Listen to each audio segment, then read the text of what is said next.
Hello बच्चों, let's read this question. This question says that which of the following statements is false. तो basically इस question में हमें 7 statement given है about pollen grain और हमें बताना है कि इन सातों स्टेटमेंट में से ऐसी कौन सी स्टेटमेंट है जो कि इनकरेक्ट है। अब अगर इस क्वेश्चन के मैं की कॉन्सेप्ट की बात करूं तो इस क्वेश्चन का जो की कॉन्सेप्ट है वो है बच्चों pollen grain. Let me right it over here. It is pollen grain. अब सबसे पहले तो देखो, जो पोलन ग्रेन होता है ये बच्चों रिप्रेजेंट करता है मेल गेमेटोफाइट को। ये किसे रिप्रेजेंट करता है? मेल गेमेटोफाइट को। और ये मेल गेमेटोफाइट कैसा होता है? तो ये होता है बच्चों इमेच्योर। तो basically pollen grain represents the immature mail gametophyte, right. अब ये जो पोलन ग्रीन होता है, अगर मैं इसकी शेप की बात करूं तो इनकी शेप कैसी होती है? इनकी शेप होती है बच्चों स्फेरिकल। और अगर मैं इनके डायामीटर की बात करूं तो इनका जो डायामीटर होता है वो होता है बच्चों 25 से 50 माइक्रोमीटर। Micrometer, right. अब ये जो पॉलन ग्रेन होते हैं बच्चों, ये मेनली दो लेयर से मिलके बने हुए होते हैं। आउटर लेयर जो होती है उसे हम बोलते हैं exine. So basically this is exine. और जो इनर लेयर होती है उसे हम बोलते हैं intine.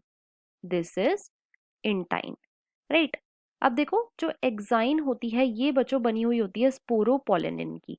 It is made up of sporopollenin. और ये जो स्पोरोपोलेनिन है ये बच्चों मोस्ट रेजिस्टेंट ऑर्गेनिक मटेरियल है। It is most resistant organic material, right. अब जैसे ही जो पोलन ग्रेन होता है ये बच्चों मैच्योर हो जाता है तो इसके अंदर दो सेल्स बन जाते हैं। जो बड़ा वाला सेल होता है इसे हम बोलते हैं वेजिटेटिव सेल। सो ये क्या है? ये है बच्चों वेजिटेटिव सेल। और जो छोटा वाला सेल होता है इसे हम बोलते हैं generative cell. It is known as generative cell. अब ये जो वेजिटेटिव सेल होता है ये बच्चों नॉन रिप्रोडक्टिव सेल होता है। ये कैसा है? ये नॉन रिप्रोडक्टिव रिप्रोडक्टिव सेल है।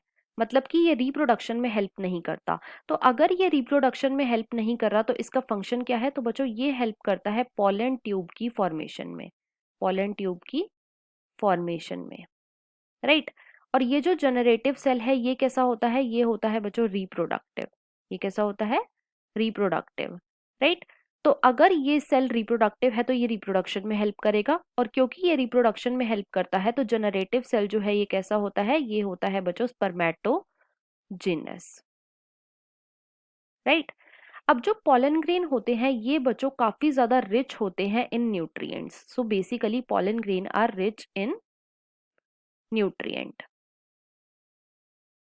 राइट। और जो पोलन ग्रेन होते हैं ये बच्चों कई लोगों के अंदर एलर्जी भी कॉज कर देते हैं। और इस एलर्जी का जो सिम्टम होता है उसे हम क्या बोलते हैं? उसे हम बोल देते हैं हे फीवर। साथ ही साथ ये जो पोलन ग्रेन होते हैं ये बच्चों ऐसी एलर्जी कॉज करते हैं जिसकी वजह से रेस्पिरेटरी या फिर ब्रोंकियल डिसीजेस भी हो जाती हैं। अब एक एक करके हम अपनी सारी स्टेटमेंट्स को देखेंगे। स्टेटमेंट 1 में हमें गिवन है pollen grain represents immature male gametophyte. Yes, ये स्टेटमेंट हमारी बिल्कुल ट्रू है। सेकंड में हमें गिवन है in angiosperms partially developed male gametophyte are pollinated. तो ये स्टेटमेंट भी हमारी बिल्कुल ट्रू है। थर्ड में हमें गिवन है generative cell is siphonogenous while vegetative cell is spermatogenous. तो बच्चों ये स्टेटमेंट हमारी फॉल्स हो गई। क्यों? क्योंकि देखो, जो रिप्रोडक्टिव सेल होता है मतलब कि जो जनरेटिव सेल होता है वो कैसा होता है? वो होता है स्पर्मेटोजेनस। और जो वेजिटेटिव सेल होता है ये कैसा होता है? ये होता है बच्चों साइपोनोजेनस। तो इसलिए ये स्टेटमेंट हमारी फॉल्स है। फोर्थ में हमें गिवन है formation and differentiation of pollen grain is called microsporogenesis. तो बच्चों ये स्टेटमेंट हमारी बिल्कुल ट्रू है। माइक्रोस्पोरोजेनेसिस में क्या होता है? इसके अंदर बच्चों फॉर्मेशन और डिफरेंशिएशन होती है माइक्रोस्पोर्स की। किनकी? माइक्रोस्पोर्स की, मतलब कि पोलन ग्रेन की। पोलन ग्रेन की। और किससे होती है? तो ये होती है बच्चों माइक्रोस्पोर मदर सेल, जिसकी शॉर्ट फॉर्म होती है MMC बाय रिडक्शनल डिवीजन। तो इसीलिए ये स्टेटमेंट भी हमारी बिल्कुल ट्रू है। फिफ्थ में हमें गिवन है hay fever is a pollen allergy. तो बच्चों ये स्टेटमेंट भी हमारी बिल्कुल ट्रू है। सिक्स्थ में हमें गिवन है pollen grain of some plants produce several allergy and respiratory और ब्रोंकियल डिसीज। यस, ये स्टेटमेंट भी बिल्कुल ट्रू है। सेवेंथ में हमें गिवन है pollen grain are poor in nutrients. तो बच्चों ये स्टेटमेंट हमारी फॉल्स है। क्यों? क्योंकि हमने देखा कि जो पॉलन ग्रेन होते हैं वो कैसे होते हैं, they are rich in nutrient. तो यहाँ पे हमारी थर्ड स्टेटमेंट और हमारी सेवेंथ स्टेटमेंट जो है ये इनकरेक्ट है, और क्वेश्चन में हमसे यही पूछा गया था। तो इसके अकॉर्डिंग जो मोस्ट अप्रोप्रिएट आंसर है वो है option number B. So the final answer of this question is option number B. I hope you understood it well. Best of luck.